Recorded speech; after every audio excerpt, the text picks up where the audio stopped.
Thank you. So I'm going to talk more about the how than the what today. So 2013, I needed a career change. I got a job interview for an interesting job at Hennepin County piloting an ACO model. The people were super cool and interesting. The job was on the light rail. I accepted the position. And that's how I came to be at Hennepin Health. Hennepin Health is all about integrating major systems. And each of those systems, I quickly found, have different languages. I shocked myself when I said to my boss during my first week at my job, I only understood about 25% of what you just said. And instead of kicking me out of his office or telling me that he had hired the wrong person, he agreed and said that he felt the same. This willingness to embrace this challenge and this difference led us on a journey in which we were able to build a collaborative, strong, multidisciplinary team. And we continued to use those lessons throughout our experience. This is what I started to think about as the Tower of Babel. We all bring our own industry speak, our acronyms, and this makes us sound like experts in our field.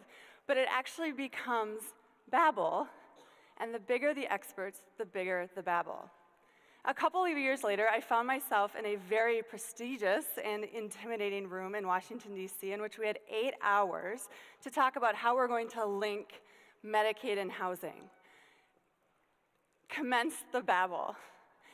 I think we all quickly realized within the first 20 to 30 minutes that the work wasn't going to be about how quickly we could generate really good ideas. It was going to be about interpreting all of this language. And it really was this collision of worlds. And what happened in the room was the energy sort of started to change.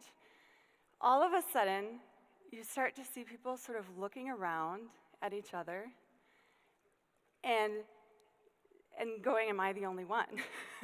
Am I the only one in this room that doesn't quite understand? And I think this all started to dawn on us, and it really changed our perspective of what it was that we were there to do. I know what was going on inside me, as the least, or I felt, expert in the room, was doubt and anxiety, and actually anger at my boss who thought I could actually stand up with the federal director of HUD. And I sort of started to go inward. But now I've realized that in order to really break down the silos and truly integrate care and produce programs that truly work for people, we have to be willing to embrace that discomfort and be vulnerable. We all wear these masks when we come into collaborative or interdisciplinary work. I think the mask that provides the biggest barrier for us to get over is the mask of the insecurities of what I'm doing working. Is my program really doing what I say that it does? And until we can remove these masks, I don't think that we can really create interventions and systems that work for people. This is scary. It's a leap of faith. Being vulnerable and saying that something simple like, I don't really understand what you just said, what is RSDI again? Takes guts and courage. And we aren't guaranteed a safety net. I didn't know that my boss would agree with me.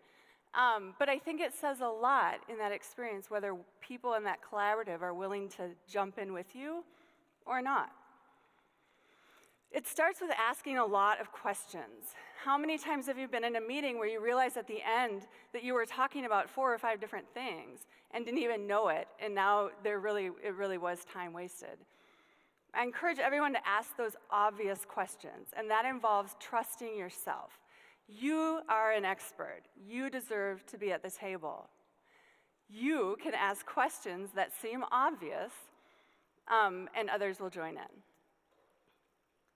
This is simple. We're people. It's about being willing to learn, being able to have curiosity, breathing sometimes, allowing dissent and conflict, and being able to admit that we don't know.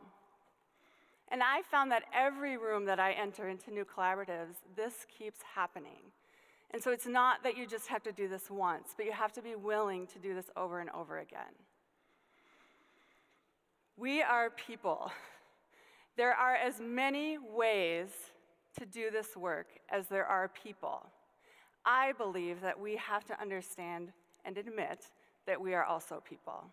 Thank you.